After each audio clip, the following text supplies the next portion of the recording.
بسم اللہ الرحمن الرحیم۔ اللہ تبارک و تعالیٰ کے پاکیزہ نام سے ابتدا کرتے ہیں جو بہت ہی مہربان نہایت رحم والا ہے۔ الحمدللہ بخاری شریف کا درس کا سلسلہ جاری و ساری ہے، اور ماشاءاللہ جو ہمارے ریگولر دیکھنے والے ہیں ان کا فیڈ بیک جو ہمیں حاصل ہو رہا ہے وہ یہی ہے کہ احادیث کریمہ خصوصاً بخاری شریف کی، جس سے ہماری عوام کی اکثریت ناواقف تھی، اور اس قسم کے پروگرام ہمارے عام طور پہ میڈیا پہ مستقل بنیادوں پہ جاری و ساری نہیں ہوتے ہیں، جس سے لوگ بالترتیب احادیث کریمہ سے اکتساب فیض براہ راست کرنے کی سعادت حاصل کر سکیں۔ تو اب جب لوگوں کو براہ راست بخاری شریف سننے کا موقع مل رہا ہے تو الحمدللہ بہت لوگ خوش بھی ہیں، اور ہمیں بہت ہی پازیٹیو رزلٹ ہمارے سامنے آ رہا ہے، اور بہت اچھے کمنٹس لوگ دے رہے ہیں، اور یہ میرے لیے بھی بہت خوشائن بات ہے۔ بہرحال میں اچھے کمنٹس کی وجہ سے نہ اس کا انتظار کر رہا ہوں، اور نہ اس وجہ سے ہم نے اس پروگرام کو رکھا ہے، لیکن ایک خوشی ہوتی ہے کہ لوگ الحمدللہ نبی کریم صلی اللہ علیہ وسلم کے وہ فرامین جن کو امام بخاری رحمۃ اللہ علیہ نے بہت ہی احتیاط کے ساتھ بخاری شریف میں جمع کیا، ان سے براہ راست فیض حاصل کر رہے ہیں۔ اب یہ بڑا المیہ ہے ہمارا کہ ہم نبی کریم صلی اللہ علیہ وسلم سے بہت محبت کا دعویٰ کرتے ہیں، اور بعض اوقات اپنے آپ کو خود زبان سے عاشق رسول بھی کہتے ہیں، لیکن ہیں ایسے عاشق کہ اپنے محبوب کا کلام پڑھنے کے لیے اور سننے کے لیے تیار نہیں ہیں۔ اور یہ بڑی حیرت انگیز بات ہوگی کہ ایک شخص کسی سے محبت کرتا ہو اور اس کا پیغام یا اس کی تحریر اس شخص تک پہنچے اور یہ اسے پڑھے ہی نہیں، تو یہ بڑی عجیب و غریب بات ہے۔ تو نبی کریم صلی اللہ علیہ وسلم سے محبت کے اظہار کا صرف یہی طریقہ نہیں ہے کہ ہم نعتیں پڑھیں، نعتیں سنیں، نعت خوانی کی مجالس کا انعقاد کریں یا آپ کے فضائل و مناقب ذکر کریں، بلکہ یہ بھی ہے، اور یہ بہت بڑا ذریعہ اور سبب ہے کہ نبی کریم صلی اللہ علیہ وسلم سے عشق و محبت کے اظہار کا، کہ آپ کے کلام کو سنیں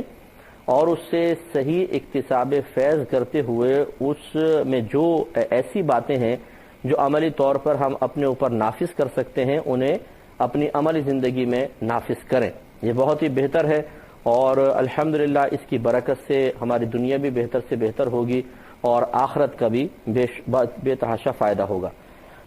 ہم نے تقریباً 102 احادیث کریمہ پر کلام کر لیا تھا۔ اب یہ 103 نمبر حدیث ہے جس کا عنوان امام بخاری رحمۃ اللہ علیہ نے قائم کیا ہے، اور آپ کو پتہ ہے کہ جب بھی حدیث کا وہ عنوان قائم کرتے ہیں اس کو باب سے تعبیر کرتے ہیں۔ تو باب من سمع شیئا فراجعہ حتی یعرفہ، آپ نے باب قائم کیا جس کا ترجمہ یہ ہے کہ اس شخص کا باب جس نے کسی چیز کو سنا، پھر جس سے سنا اس سے رجوع کیا تاکہ اس کو اچھی طریقے سے سمجھ لے۔ گویا کہ آگے جو حدیث کریمہ امام بخاری رحمۃ اللہ علیہ لائے ہیں اس کا عنوان یہ قائم کیا ہے کہ بعض اوقات ایسا ہوتا ہے ہم کسی سے ایک بات سنتے ہیں اور ہمیں اس بات میں کچھ ڈاؤٹ محسوس ہوتا ہے، کوئی شک ہوتا ہے، شبہ ہوتا ہے، یا ہمیں اس میں کوئی ایسی چیز نظر آتی ہے جو ہمارے پہلے سے معلوم شدہ چیز سے ٹکرا رہی ہوتی ہے، تو پھر ہم اپنے ذہن کی مکمل تشفی کے لیے اور علمی تشنگی کو مٹانے کے لیے اس سے کویسچن کرتے ہیں کہ آپ یہ فرما رہے ہیں، حالانکہ ہم نے ایسا سنا ہے، آپ یہ فرما رہے ہیں لیکن قرآن میں تو ایسا ہے، اور پھر وہ اس کا جواب دے کر اچھی طریقے سے اپنی بات کے مفہوم کو سمجھا دے۔ تو یہاں پر یہ امام بخاری رحمۃ اللہ علیہ بیان کرنا چاہتے ہیں۔ اس کے لیے حدیث نمبر 103 لے کر آئے ہیں۔ حضرت ابن ابی ملیکہ رضی اللہ تعالی عنہ نے اس کو راوی کی روایت کیا ہے۔ وہ کہتے ہیں کہ حضرت عائشہ صدیقہ رضی اللہ تعالی عنہا جو نبی کریم صلی اللہ علیہ وسلم کی زوجہ تھیں، جب بھی کسی بات کو سنتی تو جو بات ان کو سمجھ نہ آتی وہ اس کی طرف رجوع کرتی حتیٰ کہ اس کو سمجھ لیتی۔ اور نبی کریم صلی اللہ علیہ وسلم نے ایک مرتبہ ارشاد فرمایا کہ جس شخص سے حساب لیا گیا اس کو عذاب دیا جائے گا۔ سیدہ عائشہ صدیقہ رضی اللہ تعالی عنہا نے اس کو سنا تو آپ نے عرض کی، یہ خود فرماتی ہیں کہ میں نے عرض کی یا رسول اللہ صلی اللہ علیہ وسلم کہ اللہ تبارک و تعالی نے قرآن عظیم میں یہ نہیں ارشاد فرمایا کہ فَسَوْفَ يُحَاسَبُ حِسَابًا يَسِيرًا، تو ان قریب آسان حساب لیا جائے گا۔ سورہ انشقاق کی آیت نمبر 8 ہے۔ تو سیدہ عائشہ صدیقہ رضی اللہ تعالی عنہا نے جب یہ سنا کہ نبی کریم صلی اللہ علیہ وسلم یہ فرما رہے ہیں کہ جس سے حساب کتاب آخرت میں ہوا اسے عذاب دیا جائے گا، تو اس سے معلوم ہوا کہ جس کا حساب ہے اس کے ساتھ عذاب بھی ہوگا۔ تو سیدہ عائشہ صدیقہ رضی اللہ تعالی عنہا کے ذہن میں فوراً ایک آیت کریمہ آ گئی جس میں اللہ تعالیٰ نے حساب کے آسان ہونے کا وعدہ فرمایا اور اس کی خبر دی ہے۔ تو اس میں آپ کو تذبذب محسوس ہوا کہ جب حساب بالکل آخرت میں آسان ہے تو آسان حساب میں تو انسان کامیاب ہو جاتا ہے، اور جب کامیاب ہو جاتا ہے تو یہ کامیابی عذاب کی راہ میں رکاوٹ ہے۔ تو یہ کیسے ہو سکتا ہے کہ سرکار فرما رہے ہیں کہ جس سے حساب ہوا اس سے عذاب ہوگا، اور قرآن کہہ رہا ہے کہ حساب آسان ہے جس کا نتیجہ یہ ہے کہ عذاب نہیں ہونا چاہیے؟ یہ باہم دو باتوں میں ٹکراؤ محسوس ہوا، خبر رسول میں اور قرآن پاک کی آیت میں۔ سیدہ عائشہ صدیقہ رضی اللہ تعالی عنہ نے یہ دلیل پیش کر کے عرض کی۔ تو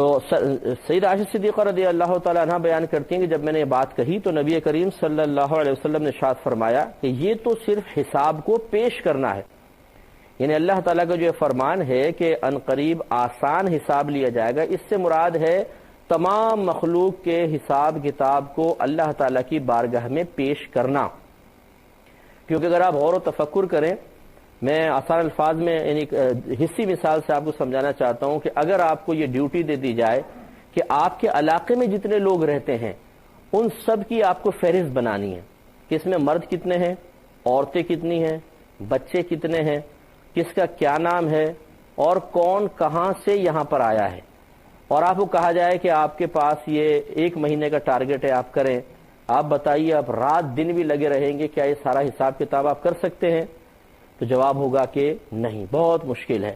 تو معلوم یہ ہوا کہ جب ایک محلے ایک علاقے کا صرف اتنا حساب و کتاب کہ نام کیا ہے، کہاں سے آئے ہیں، گھر کے کتنے افراد ہیں، مرد کتنے، عورت کتنے، بچے کتنے، یہ اتنا مشکل ہے، تو پھر میدان محشر میں حضرت آدم علیہ السلام سے لے کر اور قیامت تک جتنے لوگ آئے ہیں، چاہے کافر ہیں، مسلم ہیں، کوئی بھی ہیں، وہ سب وہاں جمع ہوں گے اور ایک ایک کر کے اللہ تعالیٰ کی بارگاہ میں آئیں گے، اور انہوں نے جتنے بھی اعمال کیے ہوں گے، چاہے وہ اچھے ہیں چاہے برے ہیں، وہ سب پیش ہوں گے۔ جو انہوں نے اپنے قلوب میں ارادے کیے تھے، پختہ ارادے، وہ سب وہاں پیش کیے جائیں گے، اور ان کے مطابق پھر اللہ تبارک و تعالی ان کے حق میں فیصلہ فرمائے گا۔ تو آپ غور فرمائیں کہ کیا اتنی کثیر مخلوق کا اور پوری زندگی کے اس طرح حساب و کتاب پیش کرنے کا جو معاملہ ہوگا، کیا وہ آسان ہے؟ یہی اللہ تعالیٰ بیان فرما رہا ہے کہ اللہ تعالیٰ کے لیے بالکل آسان ہے، سارا حساب و کتاب کی اتنی مخلوق ایک ہی وقت میں جمع ہو کر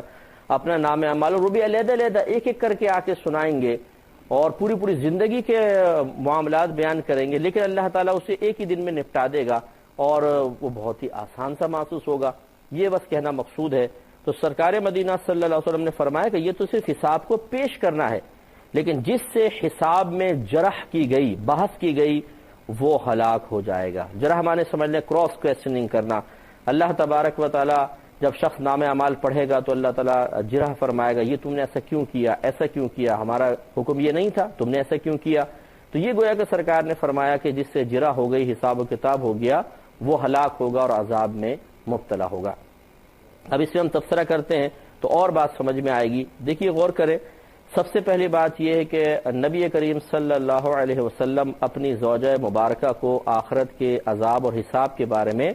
ارشاد فرما رہے ہیں۔ معلوم یہ ہوا کہ اپنے گھروں میں ایسا ماحول ہمیں بھی بنانا چاہیے۔ یہ ہمارے نبی کریم صلی اللہ علیہ وسلم کی سنت کریمہ ہے۔ اب یہ ہمیں نہیں کہنا چاہیے جی وہ تو نبی تھے، ٹھیک ہے وہ نبی تھے، لیکن ان کا ہر عمل ہماری تعلیم کے لیے ہے۔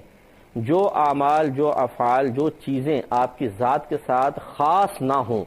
یعنی نبی کریم کی بعض چیزیں خصوصیات میں سے ہیں، جیسے آپ کا 4 سے زیادہ بیک وقت شادی کرنا، یہ آپ کی خصوصیات میں سے ہے،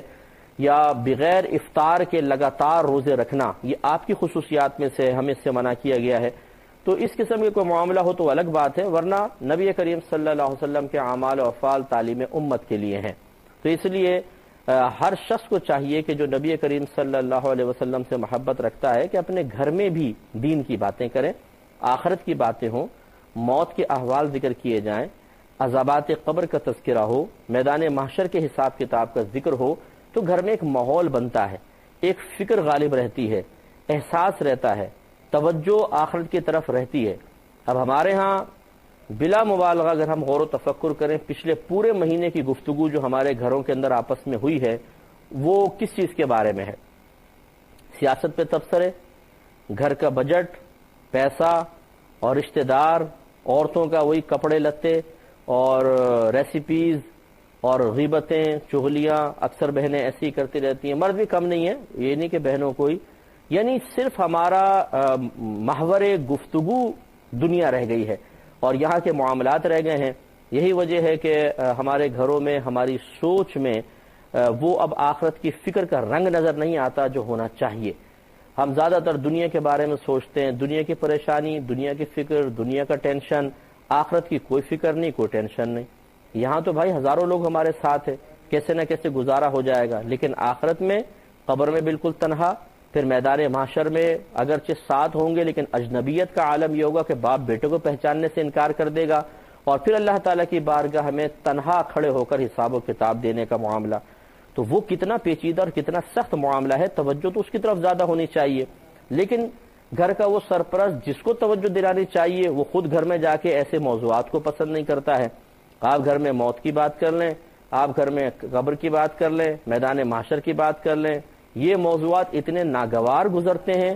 اتنی ناپسندیدگی قلب پہ غالب ہوتی ہے، اتنی کوفت اور بیزاریت کا اظہار کیا جاتا ہے، کچھ انتہا نہیں۔ اور آپ فلموں کی باتیں کریں، ڈراموں کی باتیں کریں، فیشن کی باتیں کریں، کپڑوں کے ڈیزائنوں کی باتیں کریں، مہندی کی باتیں کریں، ریسیپیز آپ بیان کیجئے اور رشتہ داروں کے بارے میں تبصرے کروائیے، سیاست دانوں پہ تبصرے کروائیے، بڑے مزے کے ساتھ، خوش دلی کے ساتھ، کھیل کے اوپر تبصرے ہو رہے ہیں اور فلاں ڈرامہ کیسا آ رہا ہے اور فلاں وہ چیز کیسے ہو رہی ہے اور تم کہاں پڑھو گے، کہاں جاؤ گے، کیا کرو گے، یہ سب چیزیں ہمارے یہاں ہو رہی ہیں، لیکن آخرت کے بارے میں ہمارے پاس گفتگو کرنے کے سلسلے میں 5 منٹ بھی نہیں ہے۔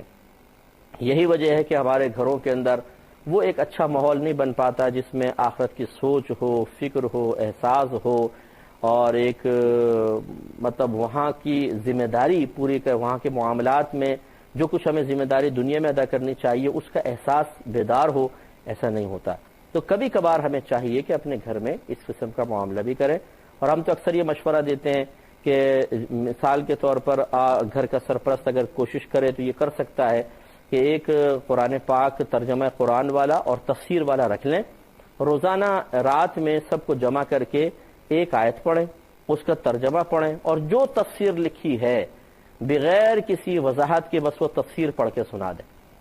تو کم از کم اس کی برکت یہ ہوگی کہ ایک آیت پڑھنے سے قرآن گویا کہ گھر میں پڑھا گیا، اس کی الگ برکات ہیں، پھر اس کا ترجمہ پڑھا گیا، اس سے سمجھ میں آیا کہ اللہ تعالیٰ کیا فرما رہا ہے، پھر تفسیر پڑھی گئی، اس سے مقصود الہی کی تعیین بھی ہوئی کہ اچھا سمجھ تو یہ آ رہا ہے اور اصل قصد و ارادہ اللہ تعالیٰ کا یہ ہے۔ اس سے فائدہ ہوتا ہے کہ ذہن کے اندر جب اللہ تعالیٰ کی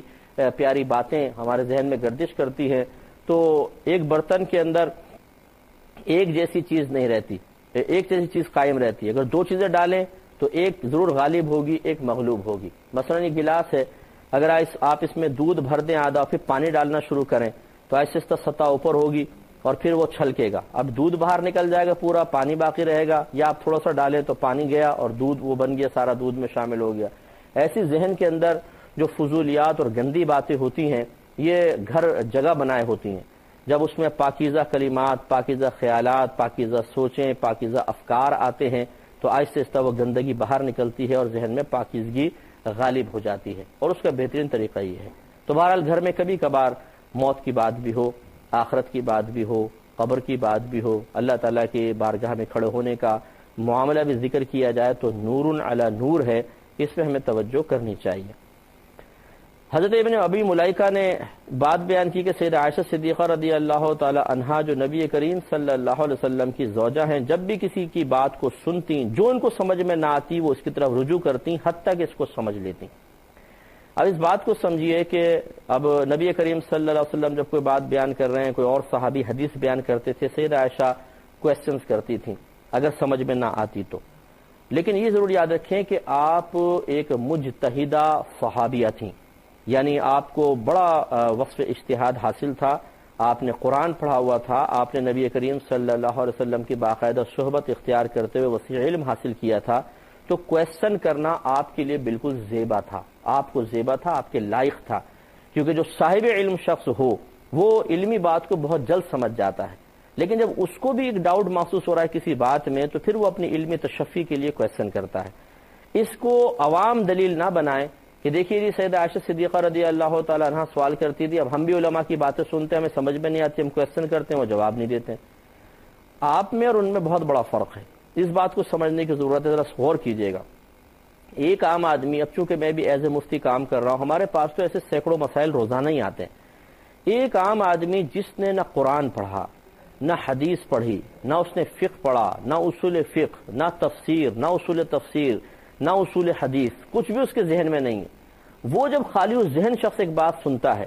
تو اب وہ ایسے ایسے کویسچن کرتا ہے کہ جو اس کو وہاں پر نہیں کرنے چاہیے، اس لیے کہ اس کا ذہن تو خالی ہے، اس کے ذہن میں وہ علمی پیچیدگیاں موجود ہی نہیں ہیں، اس کے ذہن میں بنیادی علوم ہی نہیں ہے جو اس بعد والے علم کو سمجھنے میں آسانی پیدا کرے. اب اس میں یہ ہوتا ہے کہ وہ سطحی قسم کے کویسچن کرتا ہے، بات کچھ اور بیان ہو رہی ہے، کویسچن کسی اور چیز کا کر لیا گیا ہے، یا وہ ایک ایسا کویسچن کر بیٹھتے ہیں کہ جس کا جواب اگر دے بھی دیا جائے خود ان کو سمجھ میں نہیں آئے گا. مثلا جی یہ آپ نے مسئلہ بیان کر دیا، اس کی دلیل مجھے سمجھا دیں. اب ضروری نہیں ہے کہ ہر دلیل آپ کی سمجھ میں آئے، اس لیے کہ دلائل تو 4 ہیں: قرآن، سنت، اجماع اور قیاس. بعض اوقات مسئلہ براہ راست قرآن سے ثابت ہوتا ہے، بعض اوقات حدیث سے، بعض اوقات وہ اجماع امت سے ثابت ہوتا ہے، یعنی علماء کے اتفاق سے، صحابہ کرام کے اتفاق سے، اور کبھی وہ قیاساً ثابت ہوتا ہے، فقہاء نے اجتہاد کیا ہوتا ہے، تب ایک مسئلہ ثابت ہوتا ہے. اب ایک شخص جس نے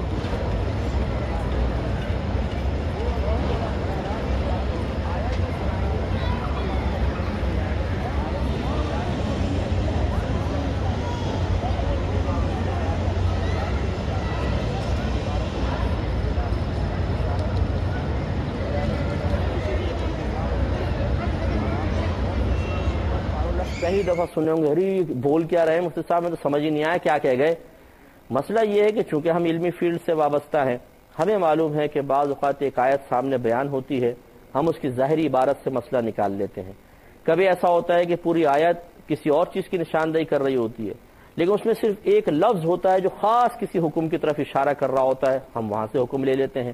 بعض اوقات ایک آیت کو سنتے ہی ہمارا ذہن کسی اور حکم کی طرف چلا جاتا ہے، ہم وہ مسئلہ لے لیتے ہیں. بعض اوقات نص اس بات کا تقاضا کر رہی ہوتی ہے کہ مجھ میں بعض معانی کا اضافہ کریں. اس کی وضاحت اور عرض کروں گا، لیکن نیکسٹ پروگرام میں اللہ تعالیٰ سے دعا کیجیے کہ اللہ تعالیٰ آپ کو ہمیں بھی اچھی طرح علم سیکھنے سمجھنے کی توفیق عطا فرمائے. آمین. وآخر دعوانا ان الحمد للہ رب العالمین.